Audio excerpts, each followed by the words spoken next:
PharmaPhobic is powered by Achieve the Lifestyle, a company dedicated to helping you empower your health, redefine your lifestyle, and all for the health of it.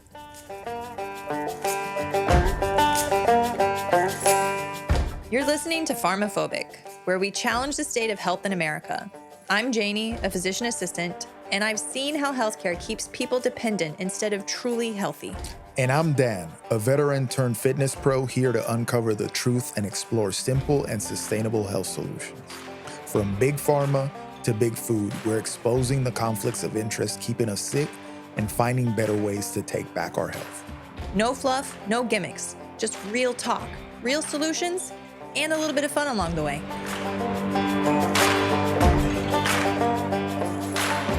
Hello there. Welcome to another episode of PharmaPhobic, brought to you by Achieve the Lifestyle, where we help you become the strongest, healthiest, and most capable version of yourself. As always, guys, we're in good company here. We got Miss Maggie Moo, the podcast doggo, somewhere around here. She's by me. She's in the wrong side. She's not by her daddy, because she's a daddy's girl.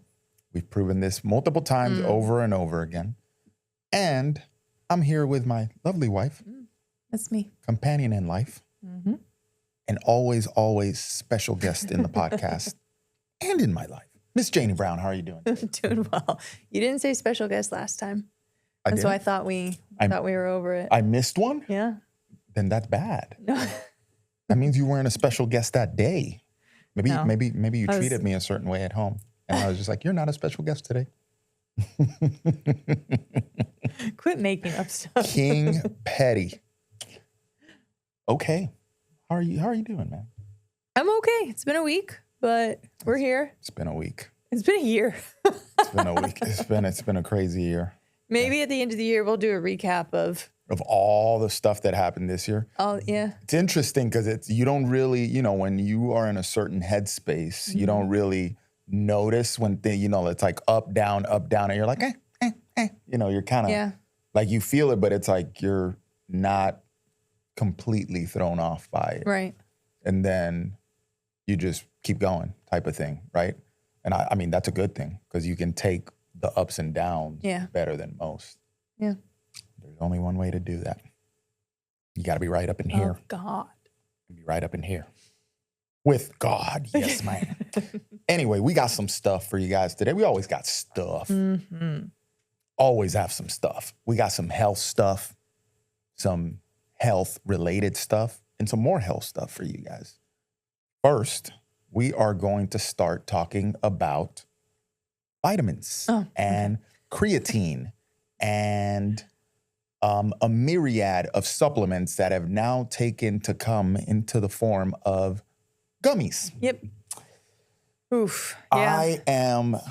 We were on that gummy train for a while. For melatonin specifically, which I have a note on that, on the melatonin in gummies. Yeah. But it's funny because it's like the gummy thing has blown up. I don't know if that's on the back of weed gummies, maybe? No, that inspired I think it's something? I think it's just to make it attractive.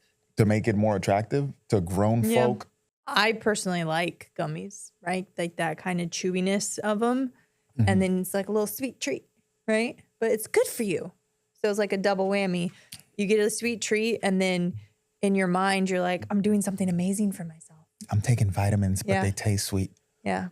So it's the same way people are like, I drink red wine because it's the healthy. flavonoids and the antioxidants. Yeah, and dark chocolate is actually really good for you. But, it's like it's that sort of mental and I don't know how to say it, like that feedback of both mental goodness and tasteful goodness. I'm sure it's like tactile. Yeah, but they've like I feel like it's gotten like a little, you know what? No, it's gone off the charts. Yeah, it's gotten like a little way more just popular. Think about it. Did you take vitamins as a kid? Yeah. So I remember I was a Flintstones kid. So that's why I look the way I do today, because I took Flintstones kids. Flintstones were like a treat. Yeah, they were a straight sugar bomb. Right. No. But like I didn't have Flintstones because we were poor. But I just remember this like horse pill of a vitamin my dad would make us take. And what we would do is we would take it and then chug orange juice because it was the only way we could get it down. So because it tasted so bad. If we could go back and compare your vitamins to my Flintstones kids, I bet you were taking the better thing. Oh yeah, 100%. Because Flintstones kids were like just sugar. I didn't do Flintstones until college when me and this because I was on the women's club soccer team and the men's club soccer team. A lot of times we all hung out, and this other guy and I were convinced that Flintstone vitamins cured hangovers. So we would like take half a bottle. Wow. Why? That's a reach, fam. I don't even know how you like, how did you land on that? I don't know. It's why one of the 7,500,052 reasons I don't drink anymore, because stupid things happen. The reach there, I'm like, man, I've reached for conclusions before, but that one is like. But it's also like, I'm hungover, but I'm doing something good for myself, right? Flintstones kids. Oh my God. Well, I mean, I'm sure there's some science to it. Like alcohol depletes you of things, and the Flintstone vitamin maybe had like a whisper of some vitamins. And my body was like, please. Yeah, a whisper is correct. Like a little of it's like of vitamins in there. Right. But the reason why I brought up Flintstone vitamins is because why do you think they made them in that? It's because it was attractive to kids. So now you're getting kids to buy in to taking the vitamins. And from one angle, it's like, hey, we're getting kids to take these vitamins because they need them. But another angle, it's just like the same reason they make cereals colorful. They made cigarettes like colorful and things like that is because they want you to buy them, right?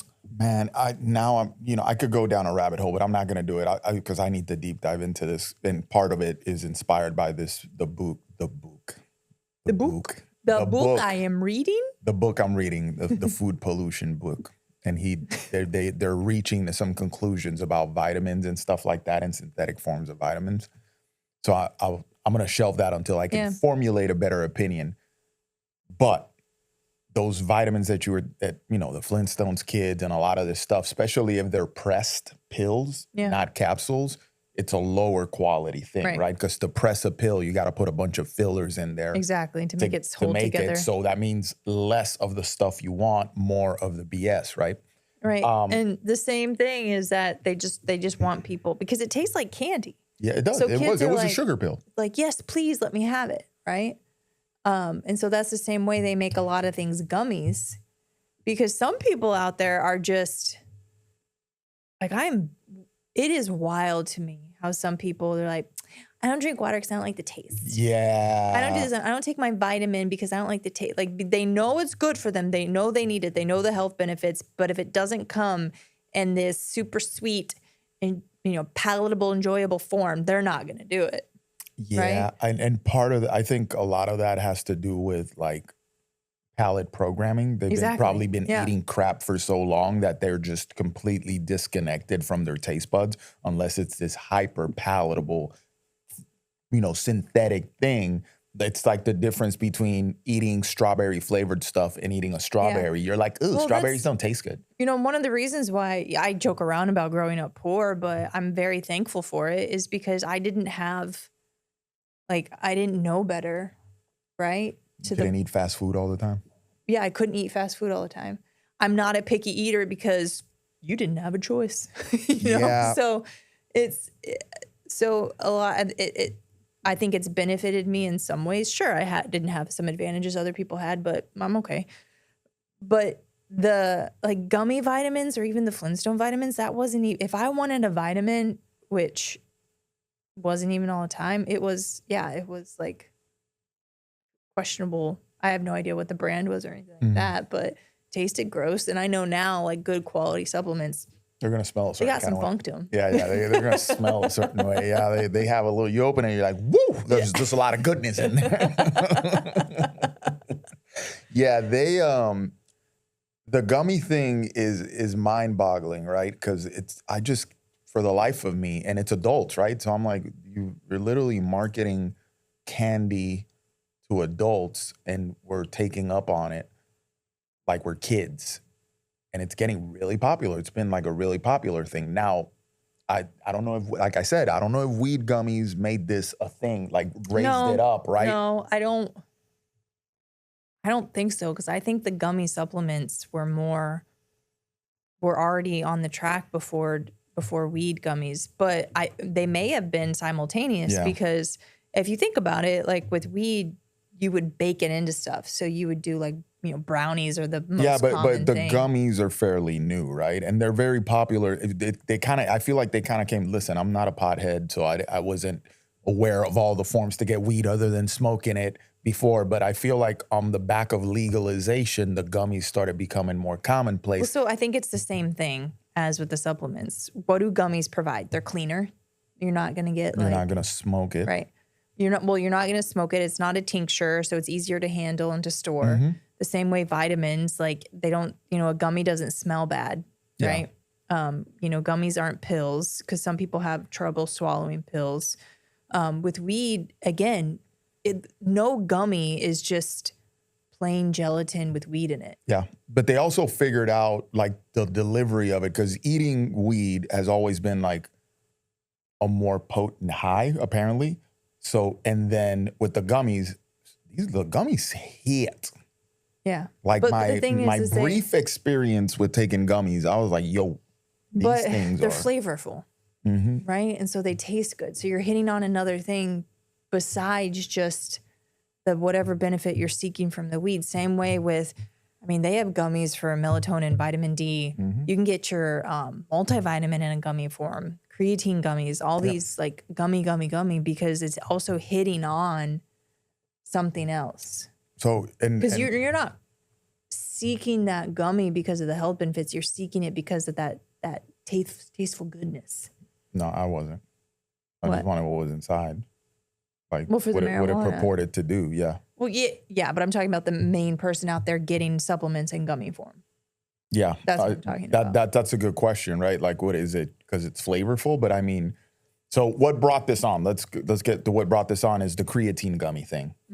So creatine gummies are hitting the market left and right. And now I was watching how Amazon has ads now, annoying. But I swear, like, commercials. Can a brother rant for a second on advertising? Like, bruh, stop. Is there a moment, like you go to the gas station, you're pumping gas, the gas pump is advertising stuff to you while you're sitting there pumping gas. Your phone, you scrolling on Instagram, boom, every other post is an ad. You go on the stories, in between stories, there's ads. Now the streaming services are putting ads in it. Brother, can you stop it? Is there any place that we can go that you're not going to market to us? Urinals in certain bathrooms, you have a TV right in front of it, and there's ads running. You're going to have to blue block while you're peeing? It's wild. It's wild. So just please, marketing companies, stop it.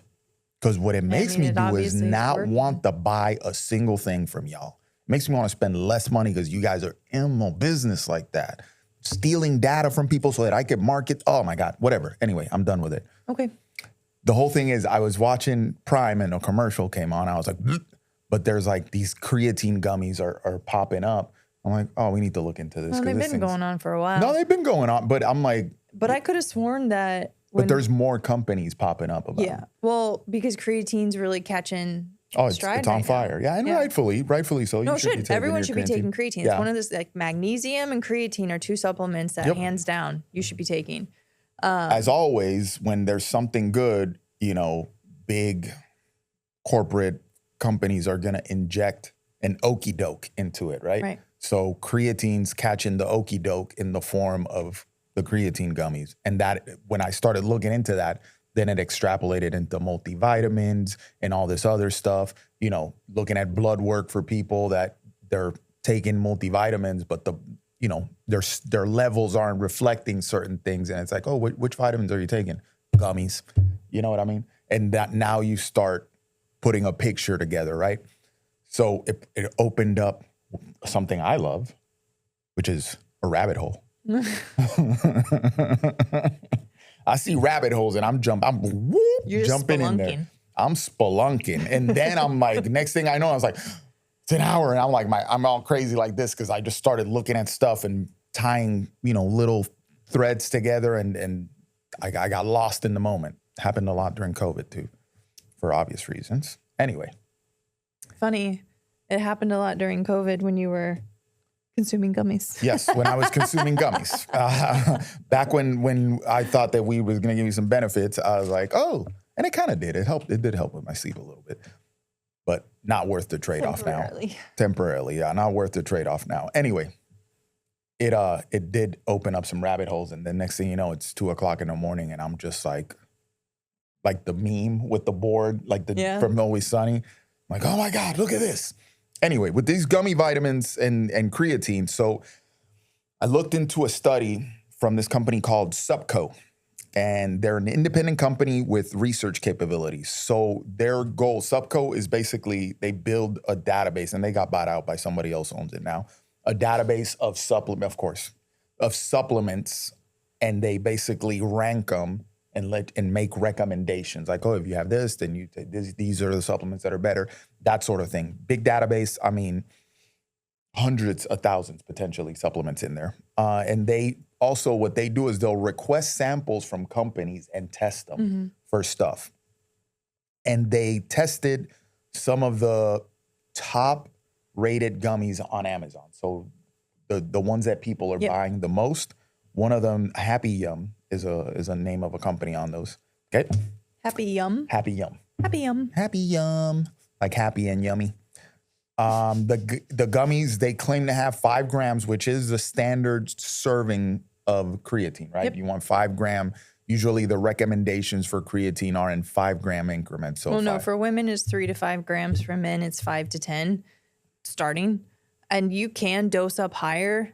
Some people think that 20 to 30 grams a day is beneficial. The thing you have to watch for is gastric side effects, because sometimes if you either load up too high too quickly, you can get diarrhea, or at a certain dose, you can get diarrhea from it. But some people don't. I think there was one guy at the collective, MCK, who's like, I take 30 grams a day, no issue. Yeah. And everyone else is like, and then Waldman with his research, like he's been researching creatine for head injuries and stuff. And he says that a lot of the benefits, like for concussion protocols and things like that, happen at those higher doses, 20 grams and above, right? But that's like if you're a professional fighter, if you yourself or your kid or loved ones in combat sports, thinking like football, boxing, not combat. Well, wrestling is a combat, but not a combat sport, but a high impact would be like football, right? Or even judo. Yeah, judo. Things where you can get a head injury, which you could get a head injury in any sport, right? Soccer, you go to head a ball, so does somebody else. You two collide, right? That's head injury. Okay. Yeah, military too. Yeah. Like if you're, jumping out of planes. Like I think the concussions that I clearly recall, that what I now know to be like, I was probably concussed. Basketball at 14, landing from a parachute in 2005 and 2010, and a judo throw in 2006. I got slammed. Oh, wow. Like it was like a standing knockout where I was like, I thought I was going to puke immediately after. Oh, yeah, it was bad. But it was a judo throw, really nice judo throw. They found that those who were dosing creatine regularly weathered brain injuries better than those who didn't have any creatine on board. Now, you can get creatine through natural sources, through meats. Beef. Right? So if you're not taking a creatine supplement at all, but you have a high protein diet with animal meats, you are getting some creatine. This is just, Dan and I personally take creatine for the added health benefits of it. Neurocognitive benefits, muscular benefits. And they find that dosing creatine in the neurocognitive space, if you are sleep deprived, which this guy is, dosing creatine regularly can help mitigate the effects of that. So anyway, so that's why creatine is important. And it's getting a lot more popularity, specifically in women, because we don't have as much lean muscle mass. Therefore, creatine stores are less. Creatine stores are less, but we can get really great cognitive benefits at lower doses than men because of that, right? And so all women should have creatine. Well, then they came and they bastardized it by making like, here's creatine monohydrate, which is all you need. And then here's creatine monohydrate for women. In a pink bottle. Yeah. Now, and here's creatine monohydrate in gummies, right? When all you need is just that white powder, and it is getting more expensive compared to probably 10 years ago because it is getting, the demand is more, but it's still relatively affordable. But now they're putting it in all these different forms to try to get the edge on getting people to consume it more and consistently. And on one hand, you can say, well, if it's in a gummy form and the health benefits of it are there and it's going to get people to take it consistently, and they won't take it consistently in a powder form, okay, that's great. However, so much. You have to weigh that against. Is it more important that you take it consistently, and does that outweigh what you found, the testing with the gummies? Before I even get there, consider what you're getting with it, right? To make a gummy, fillers and nonsense have to go in there on top of the creatine, right? So is it worth it, me taking just creatine monohydrate, single ingredient thing, versus me taking 25 other ingredients to get the creatine? Yeah. You can make healthy gummies. I've been looking at making some from home. Yeah. You just take beef gelatin and electrolytes. And I've been thinking about doing that. Yeah, and that's fine. Right? But the stuff that you're going to find in the mainstream is not that. Yeah. Right? Like you making your own gummy, if you want to do that, that's different than the stuff you're going to find in the mainstream. And it's probably the ones you make at home aren't going to be shelf stable for you have to eat them within a certain amount of days or not. It's all that stuff. But here's the thing with these mainstream gummies that are telling you they have creatine. So the gummies, these Happy Yum ones, starting out with these, they claim to have a 5-gram serving of creatine, right? If you open up a thing of creatine monohydrate, the little scoop it comes with, that's usually 5 grams. Every 2 gummies. So you take 2 gummies, you get your 5 grams. They found, the subcode testing revealed that the gummies had 0.05 grams of creatine. So they're telling you they have 5 grams. 0.005. Yeah, that's what I said. You said 0.05. 0.005. Okay, you didn't say it. Girl, that's what No, you didn't. Guys, gentlemen, you witnessing this? This is how we live right here. We're oppressed in our own homes. We're in our own homes. Anyway, so that's 0.1% of what they're reporting to have of the ingredient that they're claiming to have. Full stop. 0.1%? Not even half? What? Are you serious? Are you kidding me? Okay. So I wonder if, because I know with foods, when they say like total calories in a food on the nutrition label, they have like a percentage that they can fall within, right? That is not it. Yeah, you're right, but that is not it. But I wonder if supplements are the same. No, I don't know. And that is, and this is outside that, way outside that window, because it's not even half of what you're saying that you have in there. Okay. There's another brand, Divinus Labs. That one contained, this one's a little bit better, 0.025 grams per serving and claimed to have 5 grams. Another one, EcoWise and Vita Baton. I haven't heard of any of these brands. 0. Just none. They had none. They're like, they didn't even try to put creatine in there. They said, you know what, I'm just going to utter the word creatine into the gummy and it'll have the creatine it needs, right? It's a real life placebo trial. Insane. Now, what they did find was elevated levels of creatinine, which is a waste product created when creatine breaks down. So now let's look at this. No. So, and let's think about this. Creatinine in your body, when it's in your blood, is like a sign of muscle breakdown, right? It's like a marker of that. Elevated levels of creatinine, correct me if I'm wrong, point to muscle breakdown. Like if you've done hard workouts or whatever. They can, but creatinine's also a kidney function marker. Right? So if the muscles broke down, is broken down that taxes the kidneys, the creatinine will go up. But the creatinine can go up for other reasons. If you're dehydrated, your creatinine's elevated. If you have a lot of muscle mass in general, your creatinine's going to ride a little bit higher. And so, but if you have chronic kidney disease, creatinine's going to be elevated. Yep. Now, so these gummies, what they did find is elevated levels of that. Not creatinine, okay, which is a waste product. Now, this theorizing here, speculating, this could mean that they put creatine in there and then they cooked it. So to make these gummies, they got high heat has to come in and all this stuff. And then that creatine broke down and just transformed into creatinine. And now when you test for creatine, it's not there because during the processing, it got lost. Interesting. That's a theory. That's something, that's a conclusion that we can make. When they make the nutrition labels for the supplements, are they testing the creatine in the final product form? It doesn't sound like they are. I think they're just telling you what they put in there, and that's what they're not even testing the final product. That's what I think it is. Okay. It's happening.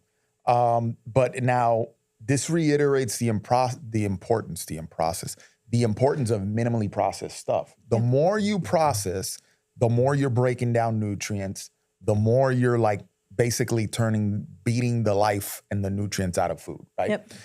This applies to steak. Like for all you that like steak well done, you literally cook the nutrients out of the steak, my boy. It's like the meme from King of the Hill. It's like, oh, what if somebody likes their steak well done, daddy? Then we kindly ask them to leave the barbecue.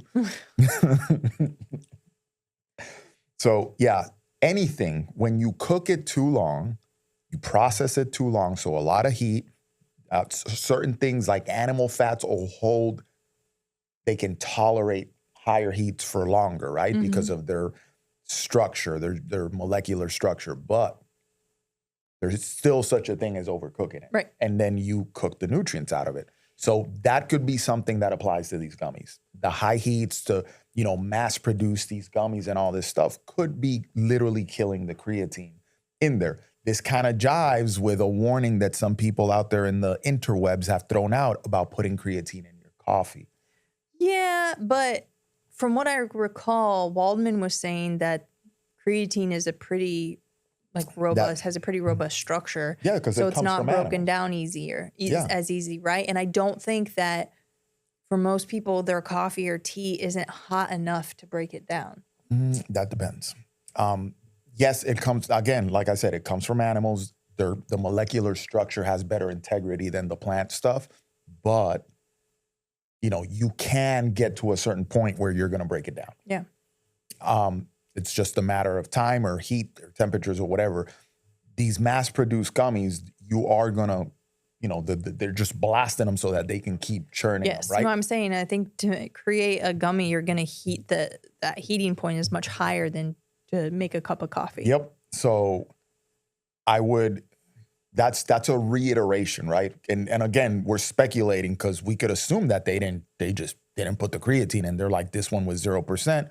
Or we can give them the benefit of the doubt and say, hey, they put it in there, then they cooked it, and the creatine just got cooked away. I know, right? but it's like... But either way...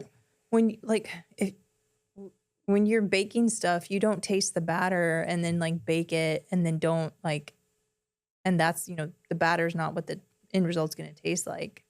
And so I don't, with supplement companies, they're not held to a standard that you have to test the end product.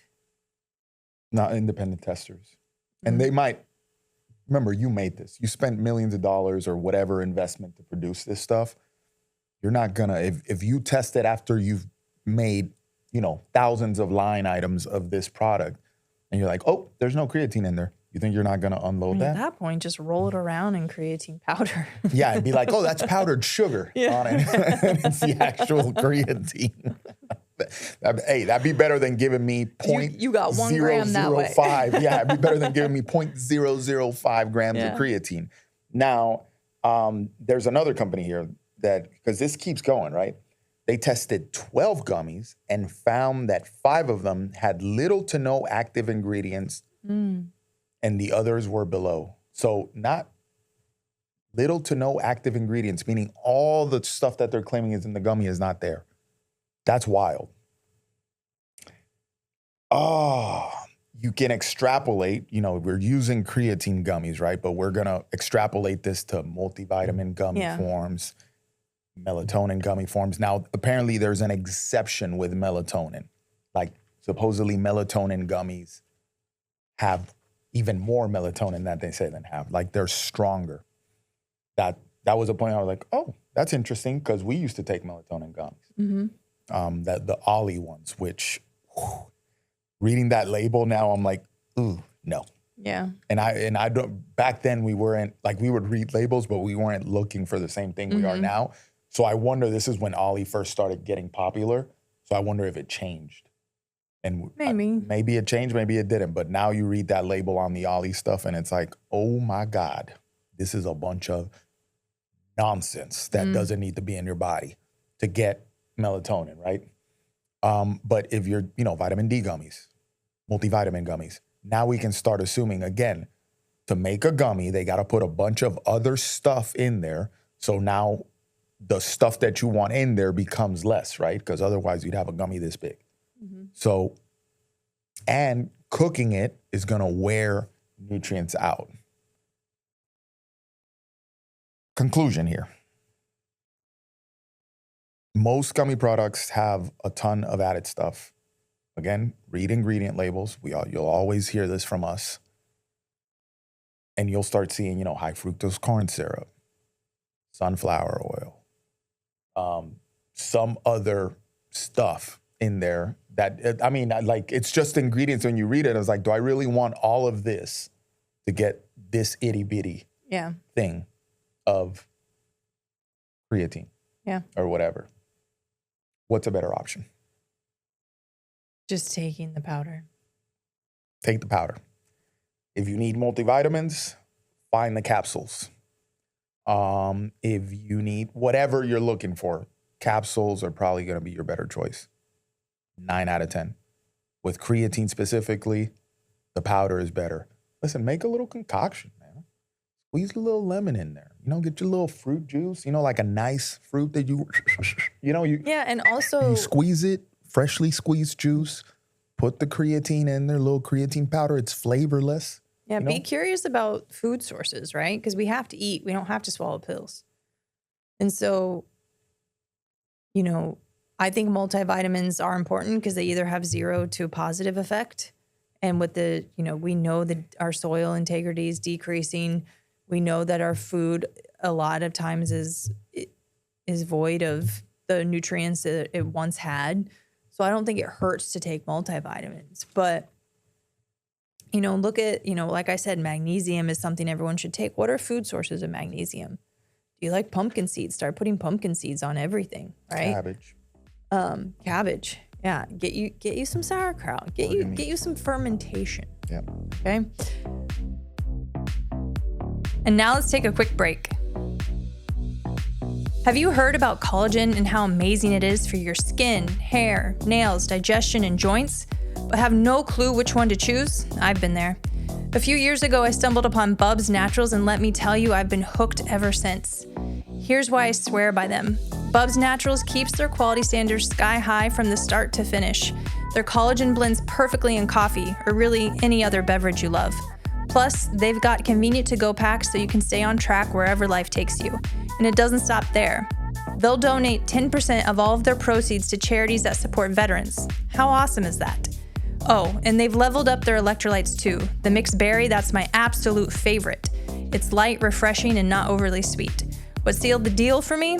Their electrolytes are NSF certified, made right here in the USA, and just like their collagen, every purchase helps give back. So do your body a favor, head to bubnaturals.com and use my code JANE20 at checkout for 20% off every time you order.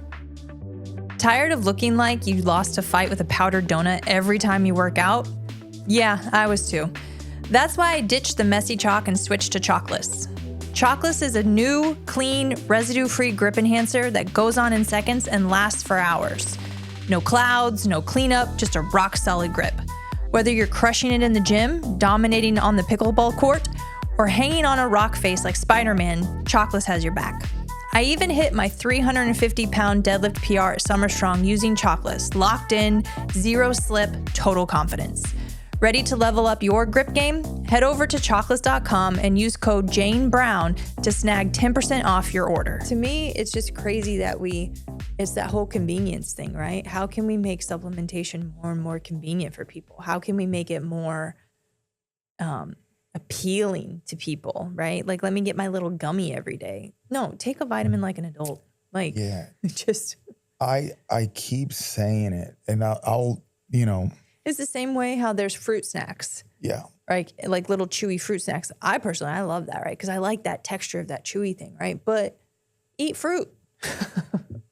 Man, and like a perfectly ripened fruit, in season fruit. I had a plum this morning. It was delicious. In season, baby. Plums are in season.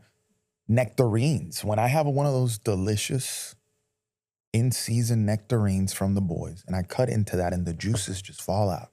Then I have a little piece of it. I'm like, nums. Watermelon.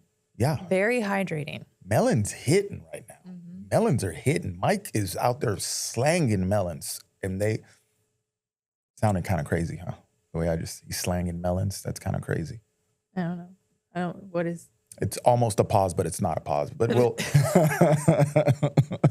Anyway. Just slow the speed. Melons are really good right now. So it's convenience. Okay. I was having a conversation yesterday. And when they hear this, they're going to be like, the difference between being a conspiracy theorist and being right is time.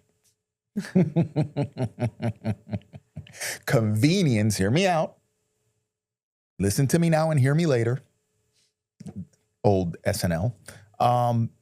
Convenience is one of those things that will always be used to push some nonsense on you.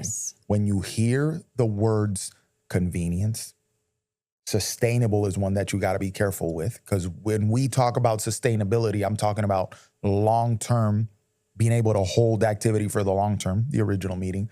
Other people are talking about sustainable like, oh, it's good for the environment and all this other stuff. It's being bastardized, right? And convenience is another word. We like convenience. You want to make things more convenient, but it's being used in a way where hyper convenience, right? We're getting into this thing where we're making everything so convenient that it's detracting from you, right?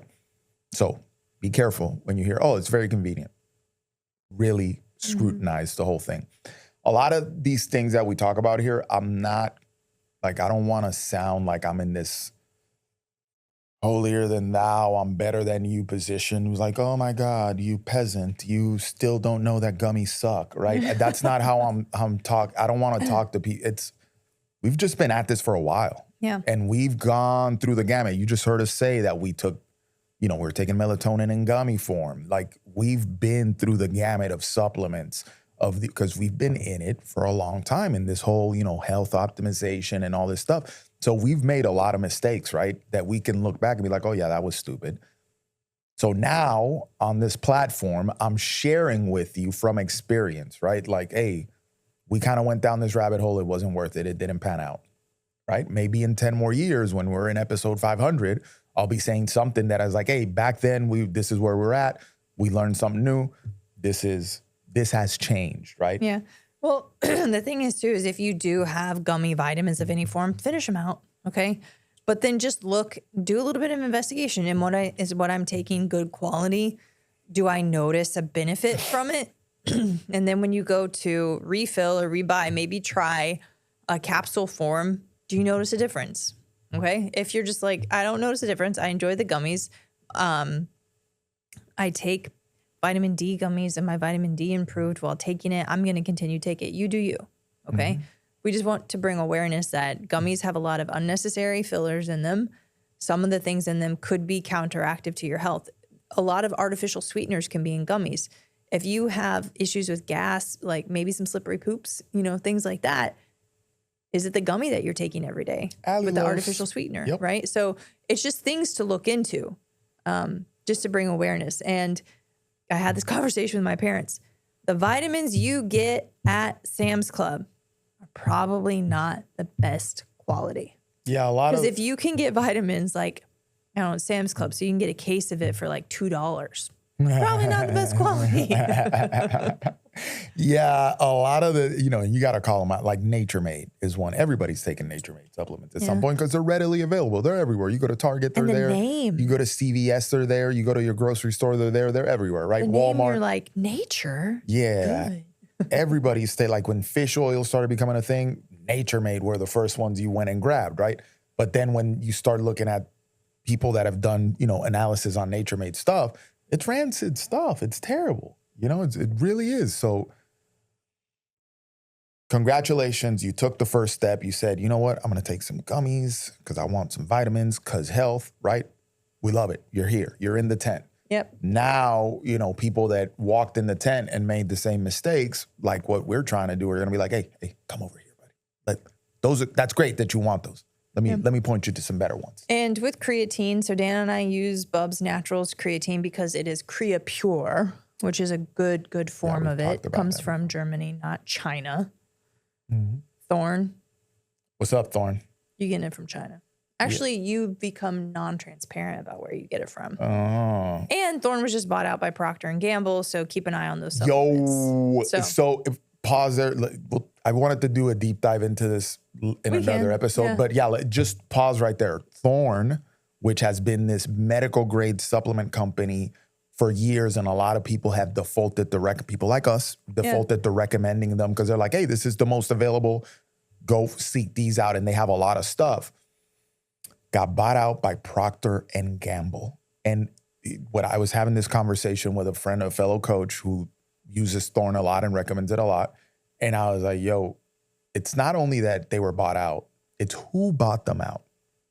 Procter & Gamble they have one of the most insidious histories in the history of pharmaceutical companies. Right. Procter & Gamble are the originators of seed oils. Yep. They came out with the first seed oil for human consumption, AKA cotton seed oil in the form of Crisco. Crisco is their They're product. the ones that buddied up with the American Heart Association. They're the ones that bodied up with the American Heart Association. They're the ones who sponsored freaking, Ansel Keys' 7-country study that has been debunked 200 times over. They have a very insidious history. Now here they are buying one of the quote unquote best supplement companies that we had. Yeah. Insane. It was like $3.8 billion deal or something like that. Insane. So anyway, we'll talk about that at a later episode. So anyway, we use Bubs Naturals. Bubs Naturals is a transparent company. They're a great company. I do have a code. You can get 20% off using Jane20, JANE 20. And their creatine, we like it. It mixes better. It is Creapure. We like the brand. We support the brand. Proceeds, 10% of all proceeds go to veterans. If you buy it on Veterans Day, 100% of proceeds go to veterans. Yeah. So it's just a great company. And every interaction we've had with them is phenomenal. They're great people. Yeah. So anyway, so right now you get a tub of creatine, but they're coming out with, it should be this fall, I hope, creatine travel packs, right? So you don't have to like put your creatine in a baggie and it's white powder in a white baggie and it's like suspect through TSA. So hopefully that's coming out. Yep. So guys, creatine, we beat that up. Yeah. Leave the gummies alone, okay? Leave them alone. Leave them alone. Just leave them alone. But are you going to go into the... No, we're transitioning. We're doing a left turn here. We're going to go into diarrhea. No. Right before, the whole thing that got us into, I thought, was that liquid salad. That new supplement that's out. You know, like the applesauce type packets? Yeah, which it sounds terrible. It's a liquid, like they call it liquid salad. Liquid salad. It's an all-in-one veggie supplement. It's like, move over, AG1. Get this pouch, okay? And to my surprise, I looked into it. They are third-party tested. They do screen for things like BPAs, heavy metals, glyphosate. And I fully expected it to have either artificial sweeteners or to have seed oils in there, and they don't. They use either stevia or now they came out with one that uses, I think, apple juice. Yeah, they have concentrates in there, which, I mean, that's fine considering everything else you could get. I was surprised by the liquid salad, which just sounds gross, but I was surprised of the quality. It doesn't look bad. No, it doesn't look bad quality-wise. However, I had this conversation with my friend years ago about when AG1s was catching fire. Doing like a greens powder or this liquid salad is like wearing a weight belt with air squats. You don't need it, okay? And if you need it, it means you're probably not doing the basics correctly. Mm-hmm. So eat more fruits and vegetables in your diet. If you have an allergy to fruits and vegetables, you literally cannot do it, and you cannot get the nutrients you need in food, and you don't want to take a supplement, this could be a viable option for you. But first and foremost, basics over biohacking, basics over supplementation. Eat your nutrients. Okay. If you want to do this, great, do it. But if you're doing it and your diet is beige, the beige diet's the problem, not the fact that this liquid salad. It's like baby the lack food of the liquid salad. rebranded. Yeah. I'm like, also, it's like, hi, can we just make more airway disorders? Because you're taking away the mechanism of chewing. We're going to promote underdevelopments of jaws. We're going to develop improper airways. You know, weak jaws just look bad, especially on men. And so there's a deep dive. So you're there just going to also. suck on a pouch. It's like sucking on vapes. Yeah. Stop it. There's a deep dive there between underdevelopment of jaws and brain function too. Yeah. There's a connection there that we should explore probably. And if you don't believe me, all you women out there with your dark romantic fantasies that you're loving, why is the man always square jaw, big, broad, right? There's a reason. And also, why do plastic surgery people get jaw implants and stuff like that? They do? Some people do. They do. Oh my God. Bro. Yeah. Bro, let's please. All right, now pivot to diarrhea. Please. Speaking of, was it SNL? The diarrhea, cha-cha-cha. No. When you're running into third and you feel a juicy turn. Oh my, Diarrhea. this is what I married. Yes. What are you, 7? Oh no. That's when I used to sing that song. SNL is like, oops, I crapped my pants. Like the Depends for. Yeah. Oh, Maggie. Oh, she just booped me with her head. Okay. She's the baby. All right. So diarrhea is popular right now because of a little friend out there called Cyclospora. So I have mad respect for parasites. Parasites and cockroaches. Can't kill them. Yeah. Nuclear blast may come, but cockroaches will still be here. I took, and I know I've mentioned this before, I took Parasitology 101 in college, and it's fascinating, the life cycles of them. I don't remember it all the way, but I do know at one point they get into your lungs, and that's like when like the egg or something happens, and then it travels up your lungs. You like cough up, swallow. Now it's in your GI tract. That's scary. I got questions, God. I got questions. I'm like, what? So yeah, parasites are like little ninjas. They steal things from you in the form of nutrients, right? So Cyclospora, it's tiny, tiny, microscopic. It's not like a tapeworm that you're going to be able to see. It's single cell, right? And it causes diarrhea or intestinal issues called cyclosporiasis. Which this whole thing started like the people that are getting this stuff, what we now know to be this stuff, it's more like a food poisoning that lasts a week type of thing. Yeah. So it's not the first time. So it's getting popular right now. I've seen it so much on Instagram, people talking about it. And I'm like, where were y'all talking about it? It was, I want to say like 4 or 5 years ago when I was practicing in New York. So 5-6 years ago. And it was cilantro is what it was spread on. Mm-hmm. And so it's, it's not new. It's not the first time it's come around, but everyone's like, oh my gosh. And it's calm down. You're okay. Now it can cause some pretty severe abdominal cramping. It can turn your large intestine into a poop chute and just diarrhea comes out, mostly in the form of watery diarrhea, which is concerning because now you're dehydrated because you didn't absorb that water through the large intestine. It can be tested. Quest Labs has a stool test for it. And so what I told people back then, what I tell people now is if you have diarrhea, it may be the Cyclospora, especially if you were exposed. It's hard to really nail down if you were or not. Could also be just other food poisoning. Could be a viral. It could be, whatever. But if it's persisting and it's not going away, or if you have access to stool testing, I would just go ahead and submit a stool test. And when it comes back, if it's positive, you receive treatment for it. And if it's not positive, your diarrhea may already be gone. Like it doesn't hurt to test if you have the means and the money to do so. Okay. The treatment for it is Bactrim. It's an antibiotic, and it's a 7-day course of it. So then that opens up a whole new thing where antibiotics can disrupt the gut microbiome, which can lead to irregular stools. So that's why I would recommend testing before just firing off treatment for it, unless you've been having wicked diarrhea for a long time, which you should get stool testing anyway. It is spread from food and water contamination, okay? And then when you're infected by food or water, it gets in your poop, and then the poop is how it spreads.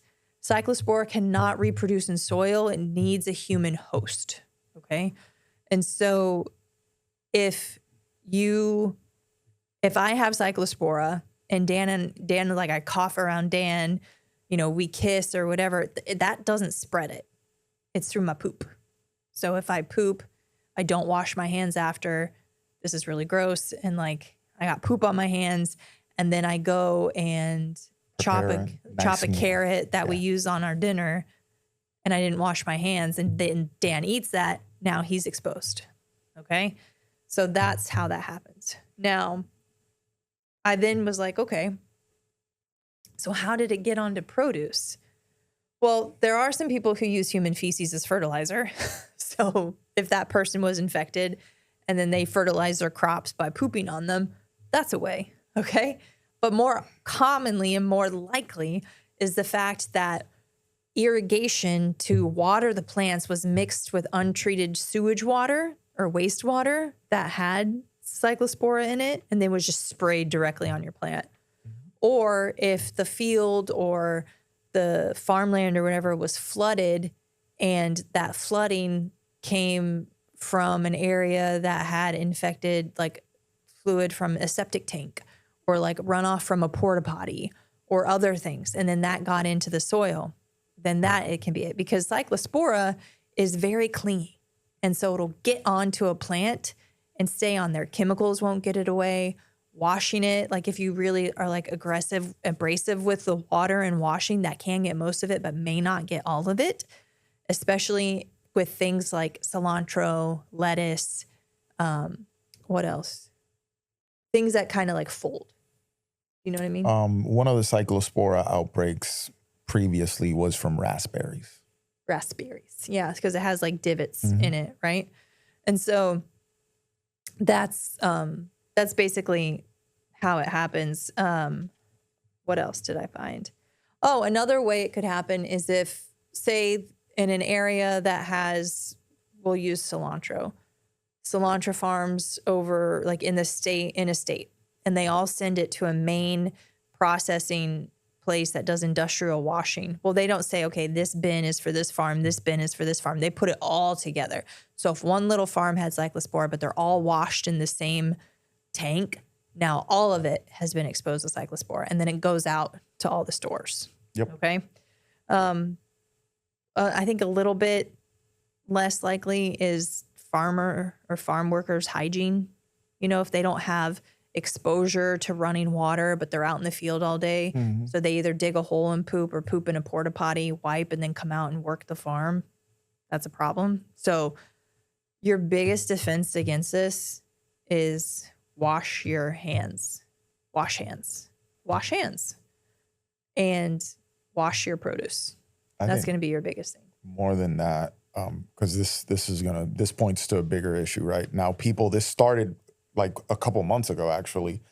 And people getting, it's just like food poisoning, right? It's like I'm puking, I got diarrhea, whatever, but it lasted days. Well, Not this just can last like weeks a 24 to 48 hour. And I was under the impression that it was persistent. It can come and go.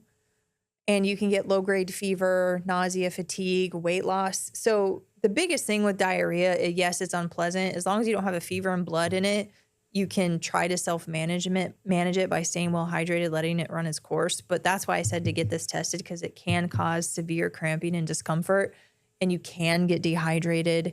You can start to lose weight because you're just not absorbing nutrients. Yeah. So with it, when the first person that told me that they had this issue early in the summer before it started hitting the news, and I was like, damn, food poisoning. But he's like, man, but it's been a week.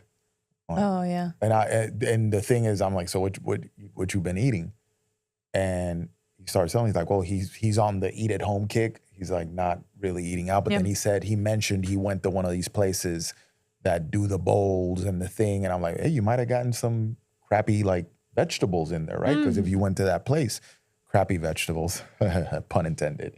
Anyway, a lot of these issues with the E. coli and the stuff when contaminated vegetables, you will find them in the bagged salad, mixed salad situation, right? It rarely, not saying that it doesn't happen, it's not from, oh, I bought this head of cabbage and I chopped it up and it's like I bought this bagged salad kit thing and boom, I got the poisoning, which goes, again, processing and what starts happening there, the margin for error that it opens up. And you're thinking, oh, they're just chopping it up and throwing it in bags, right? And then sealing the bags. That sounds like a better option because it's exposed to less, quote unquote. But really, it might just be in their fest. Have you ever noticed another thing? Because we've been there again. Like we've worked through the gamut of health strategies, right? When you buy bagged stuff or the cases of whatever, mixed greens or whatever, it goes bad way quicker than when you buy the actual vegetable. Yeah. Well, right? So if I buy bagged kale, it goes bad way quicker than when I buy the kale and rip it up myself. Yeah, because how long has it been in that bag? How long ago was it taken from the ground? Mm-hmm. And then it's been, when they say pre-washed, right? Ready to eat. How washed was it? Because you have some people who say like their bag lettuce is pre-washed, they find bugs in it. Yeah. And so it's always good to wash your produce. But even the washing of the produce, I think accelerates it spoiling because like when you aggressively wash something like spinach, it deteriorates it, right? That's why like iceberg lettuce and like kale, they're a little bit more robust, right? So they're easier to withstand cleaning. But yeah, It basically, this thing opened up another rabbit hole. Yeah. To deep dive on. Yeah, because it was traced back to. So they traced it back to one farm. Yeah. But before I go there, it just, a lot of the places where you go get these bowls, where you pick a veggie, you pick a protein, whatever, the Chipotle style places, but with other, Fresh Kitchen or whatever, or these other places, these chains that present themselves, it's big stretch, Maggie, that seem to present themselves as healthier options, right? Oh, we put veggies and you pick a protein and a lot of these places buy from the same places, right? They buy their produce from the same people and they buy these huge bags of whatever, namely Cisco Foods, whatever, but huge bags of this stuff and they put it in these vats and it's sitting there while they make your bowl, whatever. So a lot of this stuff can be traced to that sort of thing. Salad kits, bagged salads, whatever. So they traced it back. At first, they were blaming Taco Bell. Now listen, Taco Bell will cause some diarrhea, but it's not Cyclospora. The Taco Bell is obviously to those of you that still eat Taco Bell, you are some brave mofos. Because it's a meme, right? Taco Bell, oh, I eat Taco Bell and then I have this wicked gastric distress and I'm blowing toilets up. Well, I'm surprised that GI doctors don't have a little pact with Taco Bell for colonoscopy prep. I mean, yeah, that'd be a good idea. At this point, Taco Bell is like a meme, right? They're famous for causing this. So they blamed it on Taco Bell. Oh, it's the lettuce that Taco Bell's using. But this thing's super widespread to people. Again, the person that I know, the first person that popped up in my radar doesn't eat Taco Bell. So he didn't get it there. Yeah. Now, what that opened up is the rabbit hole. Where does Taco Bell buy from? And this is where Taylor Farms came in. Now, Taylor Farms is catching the heat because they're big lettuce distributor, big lettuce processor, and they make salad kits and all this stuff for multiple people. And this opened the rabbit hole even wider. Yes, they provide lettuce to Taco Bell, but they also provide lettuce and salad kits to a bunch of other places like Walmart, right? So great value brand, salad kits type thing come from Taylor Farms. But also Whole Foods salad kits come from Taylor Farms. So those of you who think you're better because you shop at Whole Foods, you just got okey doked.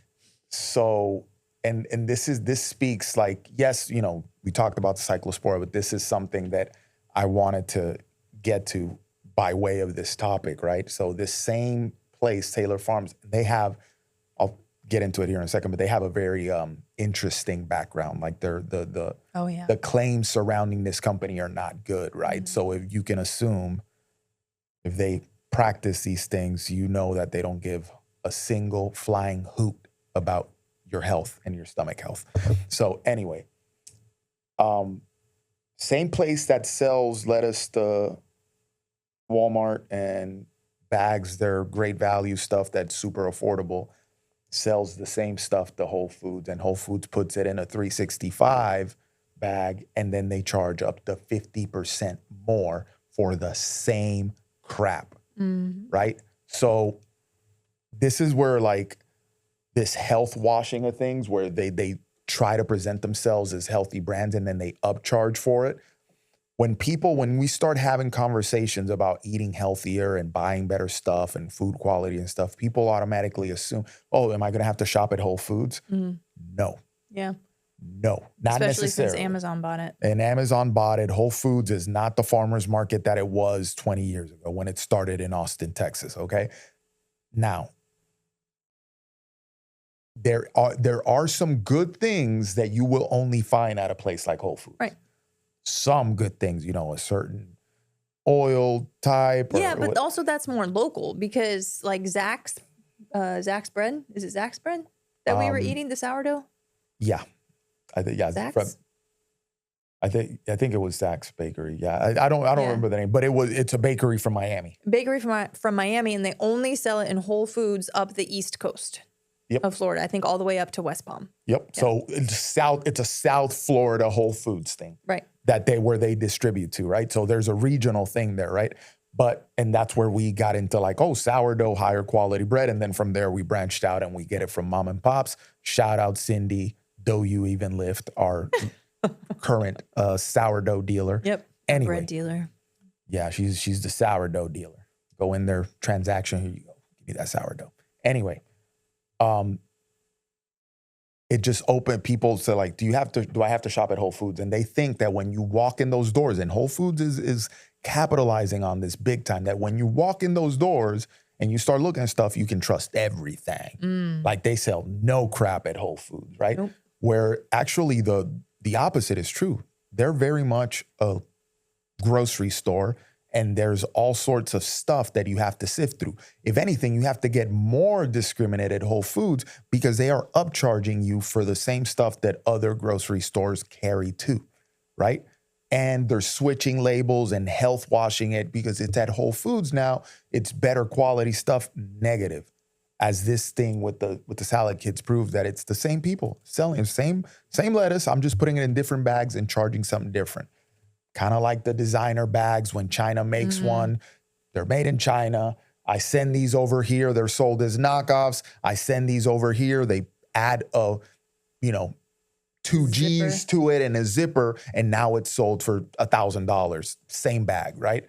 So don't be fooled by these things, right? You have to really consider. The only way I would be like, oh, this is worth more of a premium is if I know the farmer that grew it and I went and saw his farm, shout out Jake, and be like, oh yeah, look at him, how he's harvesting this. Look at how he plants it. Oh yeah. Oh, and then he sells it directly to me. That's worth more money for sure. Because you can put your eyes on that freaking supply chain, right?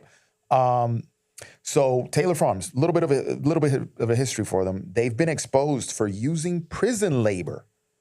Oof. Prison labor. And not like, let's help these people in prison get some good hard work. No. Let's pay them $1.50 to do work for us. Literally, that's what they were paying. People who are not in prison. Well, no, but the prison workers. So there are states that use prison labor for roadside work, building license plates. Like these are historically jobs that they would use prison labor for. But what does making license plates and cleaning roadsides, does that have in common? Not food. Well, not only that, those are like very the minimal common, jobs. very minimal for common good jobs, right? Yeah. It's almost like public service type job. Ding, ding, ding. It's public service type jobs. We can debate the merits of prison labor later, but this is public service. You're not working for a private company that gets to violate all sorts of labor laws and pay you a terrible salary for their profit. Pure profit reason. So they're right? just paying general people. They're not contracting with prisons. No. They've been caught for contracting with prisons as well. Oh, okay. So they've had prison labor working for a private company. That's just flat out wrong. Because at that point, we playing around with slavery, my boy, like actual slavery, right? If you are breaking your back. I understand what you're saying, but they're prisoners. Yes. But what are you saying? So is it slavery? If they're in prison, they shouldn't make minimum wage. They're working for a private company. I understand that. So they're taking advantage of them as prisoners. I mean, yes, the company is because they're having to pay little. But at the same time, if you're a prisoner, you have no rights. No, you still have rights. I don't think you should make minimum wage as a prisoner. No, but the thing is, too many people go to prison already because it's like 3 meals a day.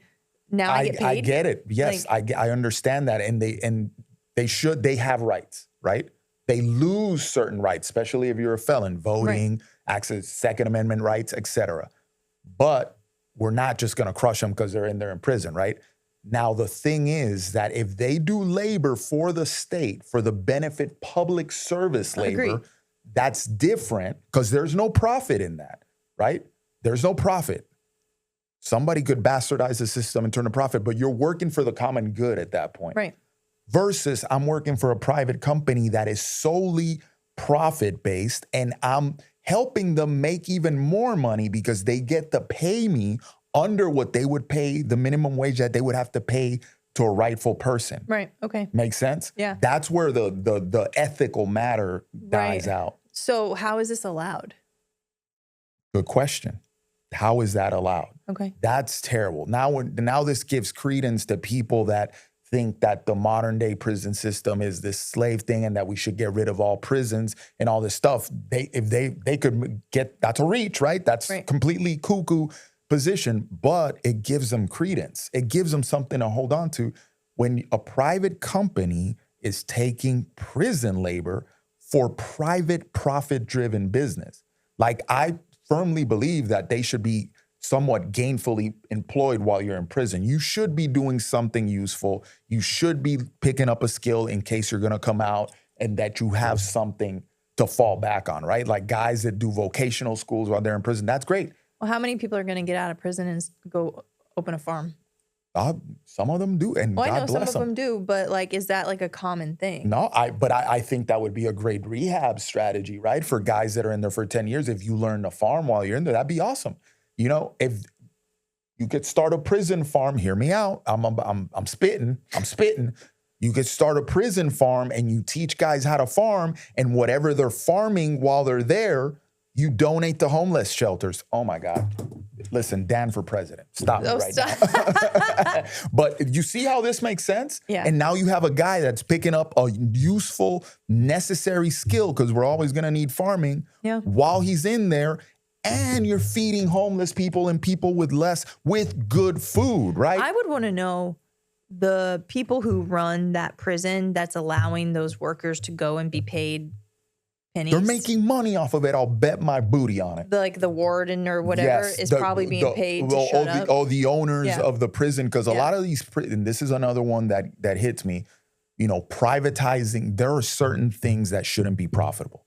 They're necessary jobs, but they should not be grossly profitable. And I'm not advocating for government regulation to a crazy point here, but there's something, you know, this is ethics, right? Right. War shouldn't be profitable the way it is. And imprisonment should not be profitable the way they've turned it into. This privatized prison system thing is insane. And then we could start bringing in healthcare, the conversation about healthcare in there as well. So there's privately owned prisons. A lot of them. Who regulates them? We're getting into another conversation there. But But so we don't have to get into the conversation, but it's not like this federal committee regulates all prisons, federal or private. I'm sure there's something like that. I couldn't answer that question wisely right now. Like, well, I'm not well informed, but I know that there's a lot of privatized prisons, and they're more and more happening. And there's a nice conspiracy theory about privatized prison systems and hip hop. There's a connection there, not for this podcast, but hey, it's a nice little dive. Anyway, it is insane that you are allowing prisoners to work for a private company. That solely profit-driven endeavor. Like I said, we're going to make them work. We're going to make them pick up a skill, roadside cleanup, that's completely different. I agree with you. All prison workers should be benefiting the community, which they that's a completely different thing. Resources from. That's public service. That's a completely different thing. We could argue there, should they not? But as long as there's no conflict of interest there, like, hey, we get these guys to do it. They're in prison. We can save some money, tax money wise, because we're whatever. That's a different thing because that's for the common good. Now, these guys at Taylor Farms, they've been caught employing prison laborers. Insane.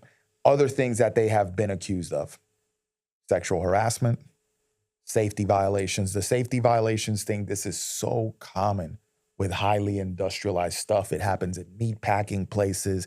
I don't know if you remember the book, The Jungle? You ever heard of this book?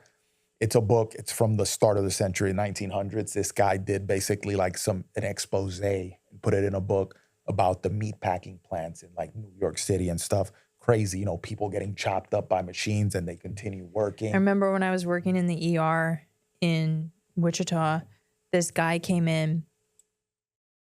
Was it Wichita or was it in school? Doesn't matter. This guy came in. He worked for a paper towel, like Bounty. And his hand got caught in the printing, and that little like quilted design on Bounty was on his hand.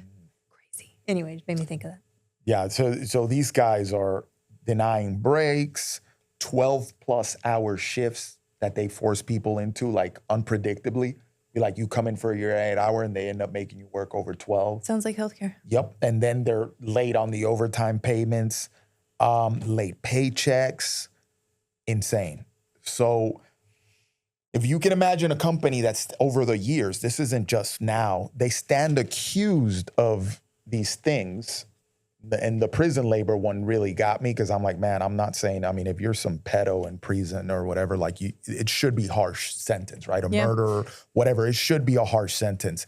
But that's where I was going with that. No, it should be harsh. Prison should not be super comfortable. It should be a harsh sentence, especially for serious crimes like that. I'm not saying that we change that, but when you start going to prisons for a private company to work for nothing for a private company so that they can increase their margins, that's wild. Yeah, conflict of interest. That's wild right there. I know you closed your book, but I think we should finish with that last thing on a positive note. Okay. We can just be quick with it. No, we were on a positive note. So I found this video on Instagram. We did not end on a prison labor. We got deviated into social political issues there. At the Instagram handle, the Mickens fam. Yeah. Mickens, Mickens fam. So I came across this and I sent it to Dan because it's this father with his, I think it was two daughters. Daughters. And he was showing the activities that he does with them, and they're amazing. And it reminds me of our friends, Sarah and Ayla, who have two daughters. And at the time, Sarah owned Martha's Vineyard CrossFit. And she had, her oldest daughter and then the youngest daughter when they came along, but she had her in the gym, would build obstacle courses for her, had her swinging from bars, jumping over things. She was very young and she could monkey bar across around the rig, which is crazy strength, right? It's so cool, just so active.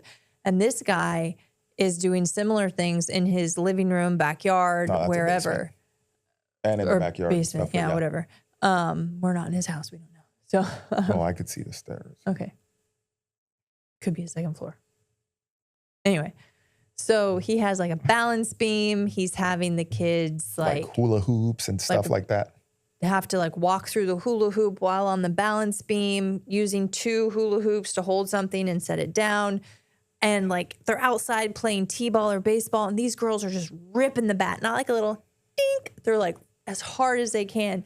And he's promoting physical development, coordination, hand-eye coordination. Yeah, the girls are probably like, reactiveness. I want to say one looks like she's like 6 maybe. Yeah. And the other one looks like she's like 4. Maybe that could be off a little bit there, but yeah. Body awareness. Yeah, there's one, and he does it a lot, so he'll post it a lot, but it's like they're on a balance beam and then they're carrying something and he's throwing stuff at them and they're catching it while they're on the balance beam. I saw it, I'm like, okay, this guy's raising the next Venus and Serena Williams. Real talk.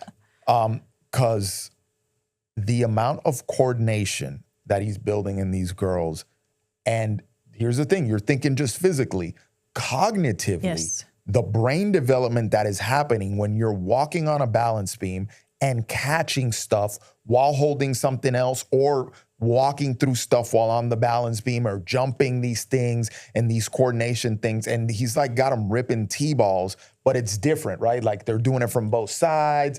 I mean, it's insane what's happening there. So cognitively and physically, these girls are going to develop completely different, right? So it's benefiting his daughters greatly.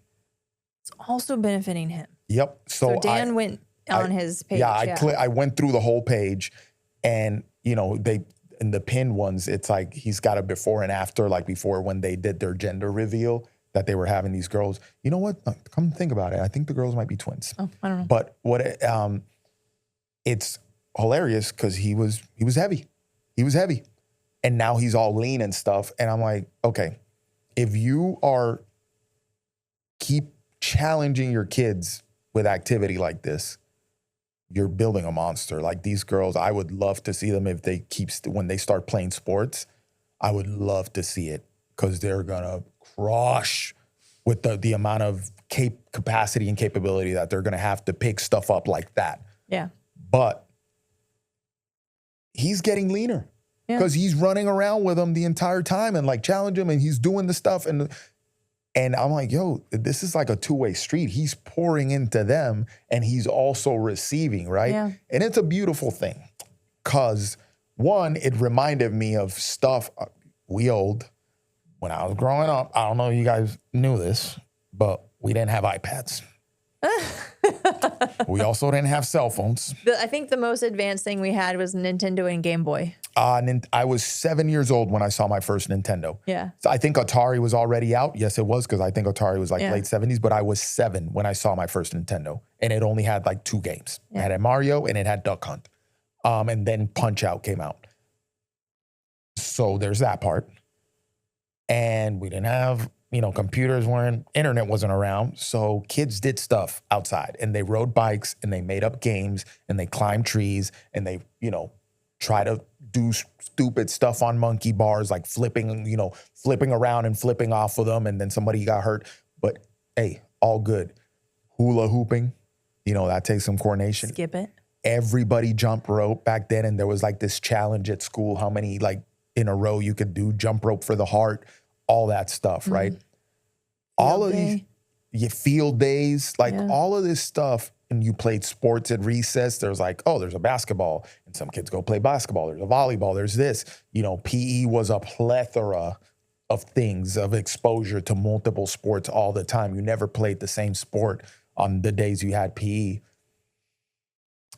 So you were constantly exposed to different forms of physical movement, right? And this is where things like athleticism are developed. The kids that you see that have more athletic capability, yes, genetics plays a part in this. If your dad played a pro sport and your mom played Division I, whatever, the child that comes out of that will probably have a better probability of expressing some high level athletic development, but you still have to develop it, right? Yep. And the right way to do this is with things like this guy's doing, where you're exposed to multiple coordination and balance challenges for a long time before you even start focusing on a sport, right? And while doing that, the cognitive capability that you develop is way higher. crazy to watch. I love it. Go check them out on Instagram. And, you know, get some ideas, man. And also one thing that is hard to quantify through like test scores or coordination, like measuring that, is the ability to do hard things. Oh, yeah. Some kids never have a patient right now. I don't think he understands how to handle a hard day, and he freaks out, or how to handle a hard task. And so that's a problem.